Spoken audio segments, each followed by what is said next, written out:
Good evening students. ਅੱਜ ਅਸੀਂ ਇਸ ਵੀਡੀਓ ਵਿੱਚ ਜੋ ਮਾਸਟਰ ਕੈਡਰ ਹੈ ਉਸ ਦਾ ਸਾਇੰਸ ਦਾ ਪ੍ਰੀਵੀਅਸ ਈਅਰ ਦਾ ਜੋ ਪੇਪਰ ਹੈ ਉਹ ਸੋਲਵ ਕਰਾਂਗੇ। ਤਾਂ ਪ੍ਰੀਵੀਅਸ 'ਚ ਪਹਿਲਾਂ ਅਸੀਂ ਕੀ ਕਰਾਂਗੇ, ਕੈਮਿਸਟਰੀ ਦਾ ਪਾਰਟ ਆ ਜੋ ਉਹਨੂੰ ਸੋਲਵ ਕਰਾਂਗੇ।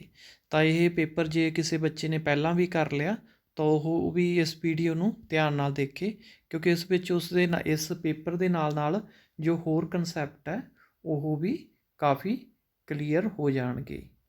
ਤਾਂ ਆਇਓ ਸ਼ੁਰੂ ਕਰਦੇ ਹਾਂ ਆਪਾਂ ਆਪਣੇ ਕੁਐਸਚਨ।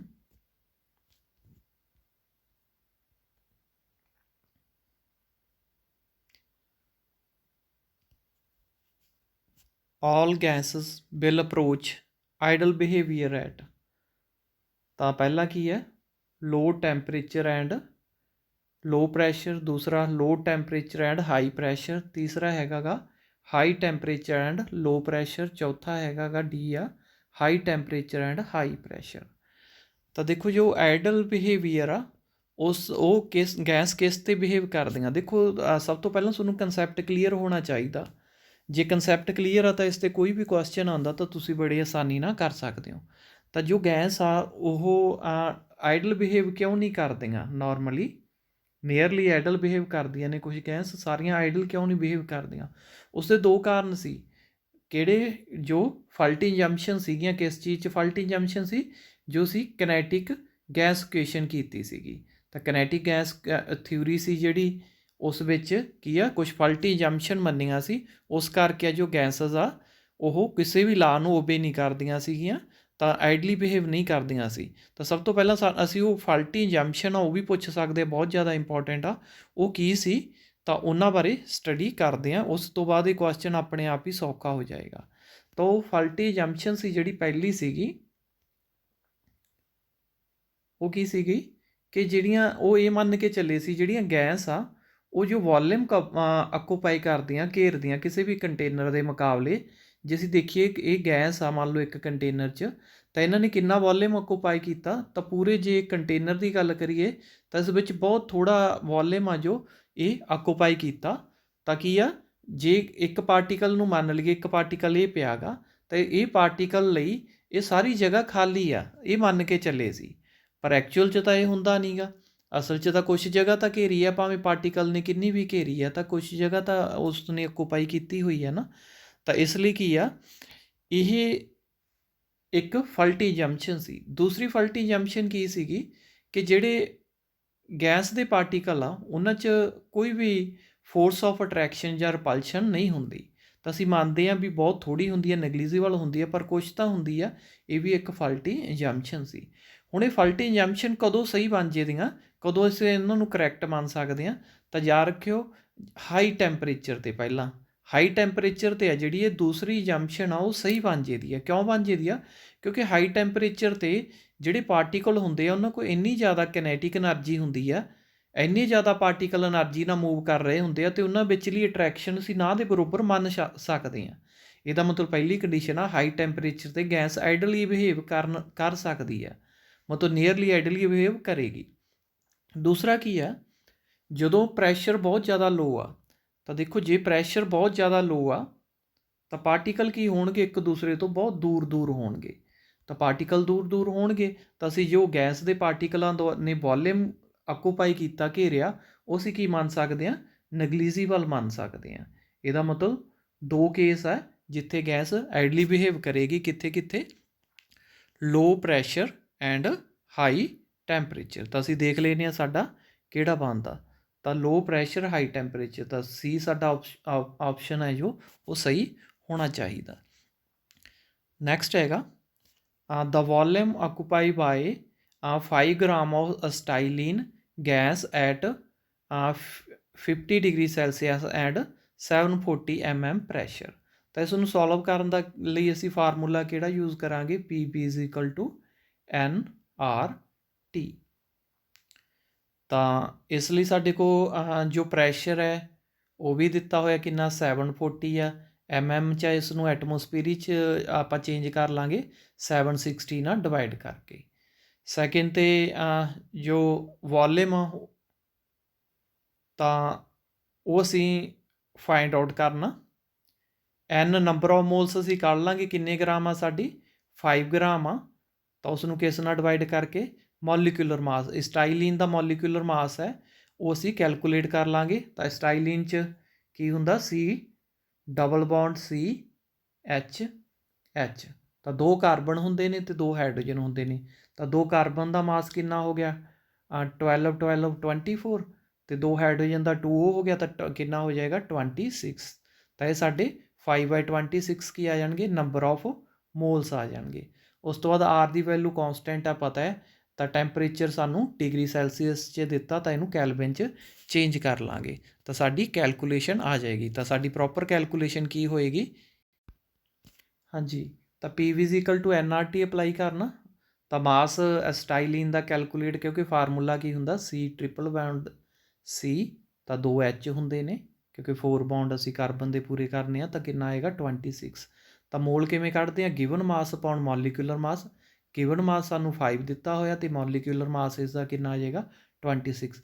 ਪ੍ਰੈਸ਼ਰ ਨੂੰ ਐਟਮੋਸਫੀਅਰਿਕ 'ਚ ਚੇਂਜ ਕਰ ਲਾਂਗੇ, ਤਾਂ ਕਿੰਨੇ ਨਾਲ ਡਿਵਾਈਡ ਕਰਨਾ ਪੈਂਦਾ 760 mm ਨਾਲ। ਤਾਂ ਇਸ ਤੋਂ ਕੀ ਆ ਜੋ ਪੀ ਆ ਉਸ ਨੂੰ ਅਸੀਂ ਦੂਸਰੇ ਸਾਈਡ ਲੈ ਜਾਵਾਂਗੇ ਫਾਰਮੂਲੇ 'ਚੋਂ, ਤਾਂ ਵੀ ਕਿਹਦੇ ਇਕੁਅਲ ਆ ਜਾਊਗਾ, ਤਾਂ ਸਾਡਾ ਜੋ ਵੀ ਹੈ ਉਹ ਕਿਸ ਦੇ ਇਕੁਅਲ ਆ ਜਾਏਗਾ, ਮੈਂ ਇੱਥੇ ਲਿਖ ਦੇਣਾ V = NRT ਅਪੋਨ ਕੀ ਆ ਜਾਏਗਾ P ਨੀਚੇ ਚਲਾ ਜਾਏਗਾ। ਤਾਂ ਜਦ ਵੈਲਿਊ ਪੁੱਟ ਕਰ ਦਾਂਗੇ ਤਾਂ ਇਸ ਦਾ ਆਂਸਰ ਕਿੰਨਾ ਆ ਜਾਏਗਾ 5.24 ਲੀਟਰ। ਨੈਕਸਟ ਹੈ ਥਰਡ ਹੈ, which of the following factor will favour reverse reaction in A chemical reaction. ਤਾਂ ਰਿਐਕਸ਼ਨ ਨੂੰ ਕੀ ਆ ਅਸੀਂ ਰਿਵਰਸ ਕਰਨਾ ਜਦੋਂ ਕੀ ਹੋਇਆ ਹੋਇਆ ਕੈਮੀਕਲ ਇਕੁਲੀਬਰੀਅਮ ਬਣਿਆ ਹੋਇਆ। ਤਾਂ ਸਭ ਤੋਂ ਪਹਿਲਾਂ ਕੀ ਪਤਾ ਹੋਣਾ ਚਾਹੀਦਾ ਸਾਨੂੰ ਕੈਮੀਕਲ ਇਕੁਲੀਬਰੀਅਮ। ਤਾਂ ਕੈਮੀਕਲ ਇਕੁਲੀਬਰੀਅਮ ਕੀ ਹੁੰਦਾ, ਮੰਨ ਲਓ A+B ਜੋ ਰਿਐਕਟੈਂਟ ਆ ਉਹ ਮਿਲ ਕੇ ਕੋਈ ਵੀ ਪ੍ਰੋਡਕਟ ਬਣਾ ਰਹੇ ਆ, P ਬਣਾ ਰਹੇ ਆ, ਪਰ ਕੀ ਹੋ ਰਿਹਾ ਇਹ ਤਾਂ ਰਿਐਕਸ਼ਨ ਫਾਰਵਰਡ ਚੱਲ ਰਹੀ ਆ, ਪਰ ਕੀ ਹੁੰਦਾ ਇੱਕ ਕੰਡੀਸ਼ਨ ਆਉਂਦੀ ਹੈ ਜਦੋਂ P ਆ ਦੁਬਾਰਾ ਕੀ ਆ ਮਿਲ ਕੇ ਬ੍ਰੇਕ ਹੋ ਕੇ ਜਾਂ ਚੇਂਜ ਹੋ ਕੇ ਕੀ ਬਣਾਉਣ ਲੱਗੇ ਇਹਦਾ A+B ਬਣਾਉਣ ਲੱਗੇ ਇਹਦਾ। ਤਾਂ ਇਹ ਇੱਕ ਜੋ ਰੈਂਡਮਲੀ ਚੱਲਦਾ ਰਹਿੰਦਾ, ਮਤਲਬ ਕੰਟੀਨਿਊਸ ਚੱਲਦਾ ਰਹਿੰਦਾ, ਰਿਐਕਟੈਂਟ ਪ੍ਰੋਡਕਟ ਬਣਾ ਰਿਹਾ ਹੁੰਦਾ ਅਤੇ ਪ੍ਰੋਡਕਟ ਰਿਐਕਟੈਂਟ ਬਣਾ ਰਿਹਾ ਹੁੰਦਾ, ਰਿਐਕਸ਼ਨ ਸਟਾਪ ਨਹੀਂ ਹੁੰਦੀ ਕਦੇ ਵੀ। ਤਾਂ ਅਸੀਂ ਕੀ ਆ ਇੱਥੇ ਅਸੀਂ ਕੀ ਕਰਨਾ ਇਹਨੂੰ ਰਿਵਰਸ ਕਰਨਾ, ਬੈਕਵਰਡ ਕਰਨਾ। ਉਸ ਲਈ ਸਾਨੂੰ ਲੀ ਚਾਰਟਰੀਅਰ ਪ੍ਰਿੰਸੀਪਲ ਨੇ ਬਹੁਤ ਸੌਖਾ ਇੱਕ ਪ੍ਰਿੰਸੀਪਲ ਦਿੱਤਾ ਹੋਇਆ ਹੈਗਾ ਸਾਨੂੰ ਬਹੁਤ ਸੌਖੇ ਤਰੀਕੇ ਨਾਲ ਕਰਨ ਲਈ। ਉਹ ਕੀ ਕਹਿੰਦਾ ਲੀ ਚਾਰਟਰੀਅਰ ਕੀ ਕਹਿੰਦਾ ਸੀ, ਕਹਿੰਦਾ ਜਦੋਂ ਵੀ ਕੋਈ ਇਫੈਕਟ ਕਰਦੇ ਆ ਤਾਂ ਇਕੁਲੀਬਰੀਅਮ ਕਿਸ ਡਾਇਰੈਕਸ਼ਨ 'ਚ ਸ਼ਿਫਟ ਹੋਏਗਾ, ਜਿਹੜਾ ਵੀ ਇਫੈਕਟ ਕਰਦੇ ਆ ਉਸ ਨੂੰ ਮਿਨੀਮਾਈਜ਼ ਕਰ ਸਕੀਏ। ਤਾਂ ਮਿਨੀਮਾਈਜ਼ ਜਿੱਧਰ ਨੂੰ ਹੋਏਗਾ ਰਿਐਕਸ਼ਨ ਉੱਧਰ ਨੂੰ ਸ਼ਿਫਟ ਹੋਏਗੀ। ਸੌਖਾ ਮੈਂ ਤੁਹਾਨੂੰ ਸਮਝਾਉਣਾ, ਮੰਨ ਲਓ A+B ਮਿਲ ਕੇ ਪ੍ਰੋਡਕਟ ਬਣਾ ਰਹੇ ਸੀ AB, ਤਾਂ ਇੱਥੇ ਕੀ ਅਸੀਂ ਮੰਨ ਲਓ ਕੋਈ ਚੇਂਜ ਕਰਤਾ, ਅਸੀਂ A ਹੋਰ ਜ਼ਿਆਦਾ ਪਾਤਾ, ਤਾਂ ਇਕੁਲੀਬਰੀਅਮ ਕਿੱਧਰ ਨੂੰ ਸ਼ਿਫਟ ਹੋਏਗਾ ਕਿ ਜੋ ਅਸੀਂ ਚੇਂਜ ਕੀਤਾ ਉਸ ਨੂੰ ਘਟਾ ਸਕੇ, ਤਾਂ ਘਟੇਗਾ A ਜ਼ਿਆਦਾ ਅਸੀਂ ਵਧਾਇਆ ਤਾਂ ਇਹ ਇਕੁਲੀਬਰੀਅਮ ਉੱਧਰ ਨੂੰ ਸ਼ਿਫਟ ਕਰੇਗਾ ਜਿੱਧਰ ਨੂੰ A ਘਟ ਸਕੇ। ਤਾਂ ਇਕੁਲੀਬਰੀਅਮ ਸੀ, ਮੈਂ ਇਕੁਲੀਬਰੀਅਮ ਦਾ ਸਾਈਨ ਬਣਾ ਦੇਣਾ ਐਰੋ ਦੋਨੋਂ ਸਾਈਡ, ਤਾਂ ਕੀ ਆ A ਵਧਾਇਆ ਤਾਂ ਇਕੁਲੀਬਰੀਅਮ ਉੱਧਰ ਨੂੰ ਸ਼ਿਫਟ ਹੋਏਗਾ ਜਿੱਧਰ ਨੂੰ A ਘਟ ਸਕੇ, ਤਾਂ ਘਟੇਗਾ ਕਿੱਧਰ ਨੂੰ ਉਹ, ਤਾਂ ਘਟ ਕਿੱਧਰ ਨੂੰ ਰਿਹਾ ਇਸ ਡਾਇਰੈਕਸ਼ਨ 'ਚ ਘਟ ਰਿਹਾ, A ਵੀ ਬਣ ਰਿਹਾ, ਤਾਂ ਇਹ ਫਾਰਵਰਡ ਸ਼ਿਫਟ ਹੋ ਜਾਏਗੀ। ਇਸ ਦਾ ਮਤਲਬ ਕੀ ਆ ਜੇ ਅਸੀਂ ਬੈਕਵਰਡ ਚੇਂਜ ਕਰਨਾ ਤਾਂ ਅਸੀਂ ਕੀ ਕਰਾਂਗੇ, ਜਾਂ ਤਾਂ A ਨੂੰ ਘਟਾ ਦਾਂਗੇ, ਤਾਂ ਜੇ ਇਸ 'ਚੋਂ A ਘਟ ਜਾਵੇਗਾ ਤਾਂ ਇਕੁਲੀਬਰੀਅਮ ਕਿੱਧਰ ਨੂੰ ਸ਼ਿਫਟ ਹੋਏਗਾ ਕਿ A ਵਧੇ, A ਕਿੱਧਰ ਨੂੰ ਵਧੇਗਾ ਬੈਕਵਰਡ A ਬਣ ਰਿਹਾ। ਤਾਂ ਇਸੇ ਤਰ੍ਹਾਂ ਸਾਡੀ ਰਿਐਕਸ਼ਨ 'ਚ ਦੇਖਦੇ ਹਾਂ ਕੀ ਹੋ ਰਿਹਾ, ਉਸ ਤੋਂ ਹੋਰ ਵੀ ਸੌਖਾ ਸਮਝ ਆਉਂਗੇ। ਤਾਂ ਸਾਡੀ ਰਿਐਕਸ਼ਨ 'ਚ ਦੇਖੋ ਪਹਿਲਾਂ ਕੀ ਦਿੱਤਾ ਹੋਇਆ, ਕਹਿੰਦਾ increase in the concentration of one of the reactant. ਤਾਂ ਦੇਖੋ ਜੇ ਰਿਐਕਟੈਂਟ ਦੀ ਕੌਨਸਨਟ੍ਰੇਸ਼ਨ ਨੂੰ ਵਧਾਵਾਂਗੇ, ਠੀਕ ਹੈ ਜੀ, ਤਾਂ ਇਕੁਲੀਬਰੀਅਮ ਸੀ, ਤਾਂ ਇਸ ਦੀ ਕੌਨਸਨਟ੍ਰੇਸ਼ਨ ਵਧਾਵਾਂਗੇ ਤਾਂ ਇਕੁਲੀਬਰੀਅਮ ਕਿੱਧਰ ਨੂੰ ਸ਼ਿਫਟ ਹੋਏਗਾ, ਇਸ ਦੀ ਇਕੁਲੀਬਰੀਅਮ ਘਟੇ, ਤਾਂ ਘਟ ਕਿੱਧਰ ਨੂੰ ਰਹੀ ਹੈ ਫਾਰਵਰਡ, ਤਾਂ ਫਾਰਵਰਡ ਸ਼ਿਫਟ ਹੋਏਗਾ, ਇਹਦਾ ਮਤਲਬ ਇਹ ਤਾਂ ਸਹੀ ਨਹੀਂ। ਵਿੱਚ increase the concentration of one of product, ਤਾਂ ਪ੍ਰੋਡਕਟ ਦੀ ਜੇ ਕੌਨਸਨਟ੍ਰੇਸ਼ਨ ਅਸੀਂ ਵਧਾਵਾਂਗੇ ਤਾਂ ਕੀ ਹੋਏਗਾ, ਰਿਐਕਸ਼ਨ ਕਿੱਧਰ ਨੂੰ ਸ਼ਿਫਟ ਕਰੇਗੀ, ਬੈਕਵਰਡ, ਤਾਂ ਰਿਵਰਸ ਚੱਲ ਪਏਗੀ। ਠੀਕ ਹੈ, ਇਹਦਾ ਮਤਲਬ ਇਹ ਵਾਲਾ ਸਹੀ ਹੈ। ਅਸੀਂ ਪ੍ਰੋਡਕਟ ਦੀ ਕੌਨਸਨਟ੍ਰੇਸ਼ਨ ਵਧਾਵਾਂਗੇ ਤਾਂ ਰਿਐਕਸ਼ਨ ਕਿੱਧਰ ਨੂੰ ਸ਼ਿਫਟ ਹੋਏਗੀ ਲੀ ਚਾਰਟਰੀਅਰ ਮੁਤਾਬਕ ਕਿ ਪ੍ਰੋਡਕਟ ਨੂੰ ਘੱਟ ਕਰ ਸਕੇ, ਤਾਂ ਪ੍ਰੋਡਕਟ ਕਿੱਧਰ ਨੂੰ ਘੱਟ ਹੋ ਰਿਹਾ ਬੈਕਵਰਡ ਨੂੰ, ਤਾਂ ਬੈਕਵਰਡ ਨੂੰ ਇੱਧਰ ਨੂੰ ਰਿਐਕਟੈਂਟ ਆ ਜੋ ਬਣ ਰਿਹਾ, ਪ੍ਰੋਡਕਟ ਕੀ ਹੋ ਰਿਹਾ ਹੁੰਦਾ, ਘਟ ਰਿਹਾ ਹੁੰਦਾ। ਥਰਡ ਆਪਸ਼ਨ ਜੋ ਸੈਕਿੰਡ ਸਹੀ ਹੋਗੀ, ਥਰਡ ਤਾਂ ਨਹੀਂ ਹੋਏਗੀ। Removal of one of the product regularly, product ਨੂੰ ਜੇ ਅਸੀਂ ਰਿਮੂਵ ਕਰ ਦਾਂਗੇ ਤਾਂ ਦੇਖੋ ਰਿਐਕਟੈਂਟ ਆ, ਪ੍ਰੋਡਕਟ ਆ, ਤਾਂ ਜੇ ਪ੍ਰੋਡਕਟ ਨੂੰ ਘਟਾਵਾਂਗੇ ਤਾਂ ਚਲੋ ਇਕੁਲਿਬਰੀਅਮ ਦਾ ਸਾਈਨ ਪਾ ਦੇ। ਜੇ ਪ੍ਰੋਡਕਟ ਨੂੰ ਅਸੀਂ ਘਟਾਵਾਂਗੇ ਤਾਂ ਘਟਾਵਾਂਗੇ ਕੀ ਹੋਏਗਾ, ਰਿਐਕਸ਼ਨ ਕਿੱਧਰ ਨੂੰ ਸ਼ਿਫਟ ਹੋਏਗੀ ਕਿ ਪ੍ਰੋਡਕਟ ਵਧੇ, ਤਾਂ ਮਤਲਬ ਕਿੱਧਰ ਨੂੰ ਸ਼ਿਫਟ ਹੋਏਗੀ, ਫਾਰਵਰਡ। ਤਾਂ ਇਸ ਤਰ੍ਹਾਂ ਮਤਲਬ ਜੇ ਸਾਰੇ ਆਪਸ਼ਨ ਨਾਲ ਦੀ ਨਾਲ ਡਿਸਕਸ ਕਰੋਗੇ ਤਾਂ ਤੁਹਾਡੇ ਕਨਸੈਪਟ ਵੀ ਸਾਰੇ ਕਲੀਅਰ ਹੋ ਜਾਣਗੇ, ਤਾਂ ਉੱਥੇ ਪ੍ਰੋਬਲਮ ਨਹੀਂ ਰਹੇਗੀ ਕਿਸੇ ਤਰ੍ਹਾਂ ਦਾ ਵੀ ਇਸ ਦੇ ਬੇਸ 'ਤੇ ਕੋਈ ਕੁਐਸਚਨ ਆਉਂਦਾ ਗਾ।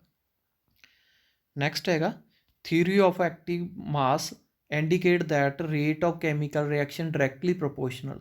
ਤਾਂ ਕੀ ਕਹਿੰਦੀ ਸੀਗੀ, ਜਿਹੜੀ ਰੇਟ ਆ, ਮੰਨ ਲਓ ਕੋਈ ਵੀ A + B ਮਿਲ ਕੇ ਕੋਈ ਪ੍ਰੋਡਕਟ ਬਣਾ ਰਿਹਾ, ਕੋਈ ਵੀ ਪ੍ਰੋਡਕਟ, ਤਾਂ ਕਹਿੰਦਾ ਜਿਹੜੀ ਰੇਟ ਹੈ ਉਹ ਕਿਸ ਚੀਜ਼ 'ਤੇ ਡਿਪੈਂਡ ਕਰਦੀ ਹੈ, product of concentration of reactant. Reactant ਮਤਲਬ A ਕਿੰਨੀ ਆ ਕੌਨਸਨਟ੍ਰੇਸ਼ਨ, B ਕਿੰਨੀ ਆ, ਤਾਂ ਇਹਨਾਂ ਦੀ ਕੌਨਸਨਟ੍ਰੇਸ਼ਨ ਦੇ ਪ੍ਰੋਡਕਟ 'ਤੇ ਡਿਪੈਂਡ ਕਰਦੀ ਆ ਰੇਟ ਹੈ, ਜੋ ਕਿੰਨੀ ਰੇਟ ਹੋਏਗੀ ਰਿਐਕਸ਼ਨ ਦੀ। ਤਾਂ ਅਸੀਂ ਆਪਣੇ ਆਪਸ਼ਨ ਦੇਖਦੇ ਹਾਂ, ਤਾਂ ਸਾਡੇ 'ਚ ਪਹਿਲਾ ਹੈ ਇਕੁਲਿਬਰੀਅਮ ਕੌਨਸਟੈਂਟ। ਤਾਂ ਇਕੁਲਿਬਰੀਅਮ ਦਾ ਤਾਂ ਨਹੀਂ ਇੱਥੇ ਕੰਸੈਪਟ ਆਏਗਾ।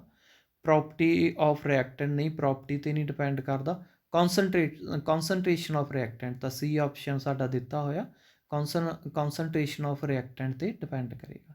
Which of the following molecule will show A pure rotational spectrum. ਤਾਂ ਪਿਓਰ ਰੋਟੇਸ਼ਨਲ ਸਪੈਕਟਰਮ ਲਈ ਕੀ ਕੰਡੀਸ਼ਨ ਆ, ਮੇਨਲੀ ਪੋਲਰ।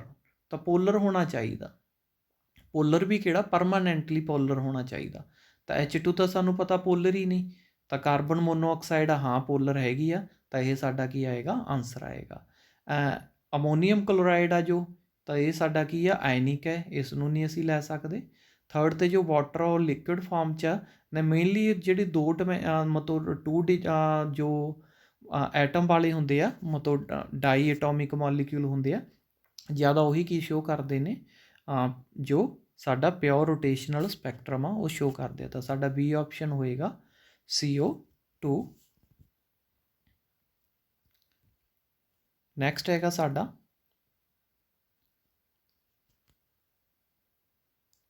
ਬੈਥੋਕ੍ਰੈਮਿਕ ਜਿਹੜੀ ਸ਼ਿਫਟ ਹੈ ਉਹ ਕਦੋਂ ਹੁੰਦੀ ਹੈ। ਤਾਂ ਉਸ ਲਈ ਬੈਥੋਕ੍ਰੈਮਿਕ ਜੋ ਸ਼ਿਫਟ ਆ ਉਸ ਬਾਰੇ ਤੁਹਾਨੂੰ ਦੱਸਦੇ ਹਾਂ। ਹਾਂਜੀ, ਜੋ ਦੋ ਤਰ੍ਹਾਂ ਦੀ ਸ਼ਿਫਟ ਆਪਾਂ ਮੇਨਲੀ ਲੈ ਕੇ ਚੱਲਦੇ ਹਾਂ। ਬੈਥੋਕ੍ਰੋਮਿਕ ਸ਼ਿਫਟ ਜੋ ਤੁਹਾਨੂੰ ਪਤਾ ਹੋਣੀ ਚਾਹੀਦੀ ਹੈ ਐਗਜ਼ਾਮ ਲਈ। ਦੂਸਰੀ ਕਿਹੜੀ ਆ, ਹੈਪਸੋਕ੍ਰੋਮਿਕ ਸ਼ਿਫਟ। ਤਾਂ ਜੋ ਪਹਿਲੀ ਸ਼ਿਫਟ ਆ ਉਸ ਨੂੰ ਰੈੱਡ ਸ਼ਿਫਟ ਵੀ ਕਹਿੰਦੇ ਆ, ਦੂਸਰੀ ਨੂੰ ਬਲੂ ਸ਼ਿਫਟ ਵੀ ਕਹਿੰਦੇ ਆ। ਤਾਂ ਔਖਾ ਤਰੀਕਾ ਕੀ ਆ ਵਿਬਗਯੌਰ ਤੋਂ ਯਾਦ ਕਰਨ ਦਾ ਤੁਹਾਡਾ, ਤਾਂ ਸਾਨੂੰ ਪਤਾ ਇੱਧਰ ਨੂੰ ਜਾਂਦੇ ਜੋ ਸਾਡੀ ਵੇਵ ਲੈਂਥ ਹੈ ਉਹ ਕੀ ਹੁੰਦੀ ਆ, ਇਨਕਰੀਜ਼ ਹੁੰਦੀ ਆ ਰੈੱਡ ਵੱਲ ਨੂੰ ਜਾਂਦੇ ਨੂੰ। ਠੀਕ ਹੈ ਜੀ, ਇਸ ਦਾ ਮਤਲਬ ਕੀ ਆ, ਅਗਰ ਰੈੱਡ ਸ਼ਿਫਟ ਆਏਗਾ ਤਾਂ ਕੀ ਆ, ਵੇਵ ਲੈਂਥ ਇਨਕਰੀਜ਼ ਹੋਏਗੀ। ਇਹਦਾ ਮਤਲਬ ਬੈਥੋਕ੍ਰੋਮਿਕ ਸ਼ਿਫਟ 'ਚ ਜੋ ਵੇਵ ਲੈਂਥ ਹੈ ਉਹ ਇਨਕਰੀਜ਼ ਹੁੰਦੀ ਆ, ਅਤੇ ਹੈਪਸੋਕ੍ਰੋਮਿਕ 'ਚ ਕੀ ਹੁੰਦੀ ਆ, ਜੋ ਵੇਵ ਲੈਂਥ ਹੈ ਉਹ ਡਿਕਰੀਜ਼ ਹੁੰਦੀ ਆ। ਤਾਂ ਸਾਡੇ ਆਪਸ਼ਨ ਦੇਖਦੇ ਹਾਂ ਕੀ ਹੋਣਗੇ, ਕੀ ਨੇ।